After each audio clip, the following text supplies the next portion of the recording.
This is Channel 25 WVTT Olean. Now, from the Twin Tiers' biggest broadcast news operation, this is the 6 o'clock report with Jeff Andrulonis and Alexa Olson. Listen on News Radio 96.7 WVTT or watch on News Channel 25 WVTT Television. WVTT proudly presents the 6 o'clock report.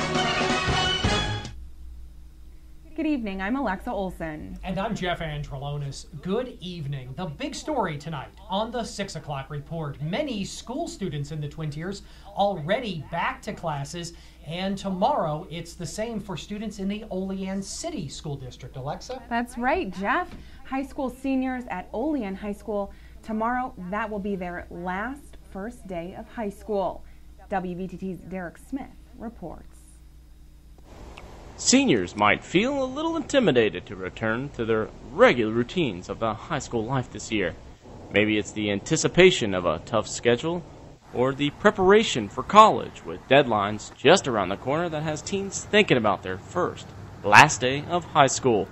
As one can imagine, the inevitable emotions of senior year can transition a young teen to an adult in 2.5 seconds. Also, stay busy. Slacking off will cause a sickness known as senioritis, commonly followed by the symptoms poor motivation and lack of attitude. Everything you accomplish will fall on you and your legacy that you leave behind for the underclassmen. So set an example, plan your future. It's your last first day of school, but it's the first day of the rest of your life. I'm Derek Smith here in Olean, WVTT. Well, if you have to commute to work, you might want to leave yourself a little extra time in case you happen to get stuck behind a school bus tomorrow. As frustrating as this might be, it's important to obey the laws and stop behind a school bus when they are stopped with their lights flashing. WVTT reached out to Olean Police Chief Terry Schnell, who says that passing a school bus is not worth the risk of hitting a child.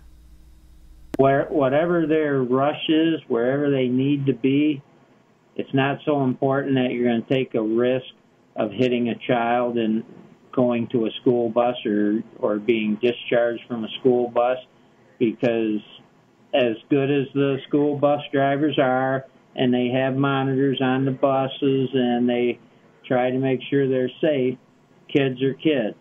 For your first conviction, it's no less than $250 and no more than $400.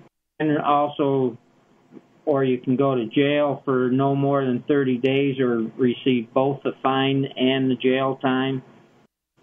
For the second conviction within 3 years, it's no less than $600, no more than $750, and no more than 180 days in jail. Classes started either today or will start tomorrow in many New York State school districts, and students need to make sure they have everything they need in their backpacks. But parents also need to make sure that the necessities in their backpacks aren't making things too heavy. WVTT talked to local chiropractor B. Delaney about the real risks of carrying a heavy load to school.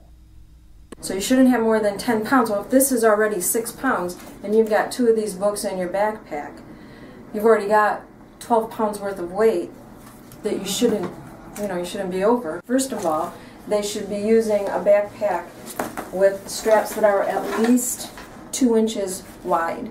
If it's less than 2 inches wide, it's not going to be thick enough to hold the weight. You could end up with chronic back pain. Neck pain, shoulder pain, and the lower back. I do have some kids that come in for treatment that are having problems because of the heavy weight that they carry on their back. Meanwhile, in Pennsylvania, the Emporium man who was sought for almost a month for the attempted kidnapping of a bank employee, now back in police custody tonight. Thomas Smith turned himself into police without incident last night when a tip led officers to the Allegheny Pub. That's a business on the east side of Emporium owned by Smith's sister. It had been the site of numerous searches since his disappearance after the incident back on August 8th. It was investigators that say Smith pointed a gun at a bank employee in her SUV, then told her to drive.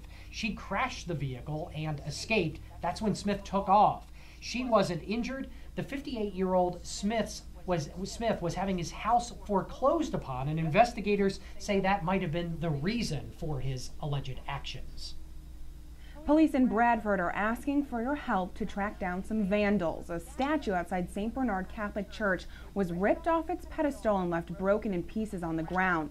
The discovery was made early Monday morning. The statue had been a donation to the parish about 2 years ago and was to represent a guardian angel of children. Church officials are now hoping the statue can be repaired. Anyone with any information is asked to contact Bradford City Police.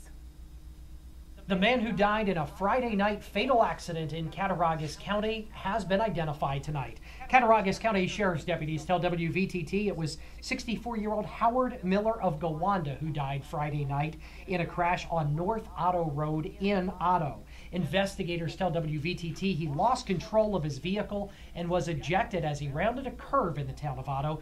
The cause of that crash remains under investigation tonight.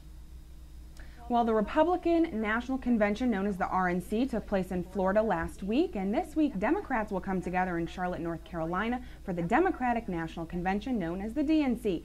Congressman Tom Reed says that he felt the RNC was a success despite the first day being canceled due to Hurricane Isaac. Watching the Republican National Convention, I have to say that the people that came to the podium, to me, laid out a clear vision as to where we're going forward as a nation, and it was more of a commitment to tackling the problems of the day rather than trying to engage in politics of division and divide. And to me, that's what's critical.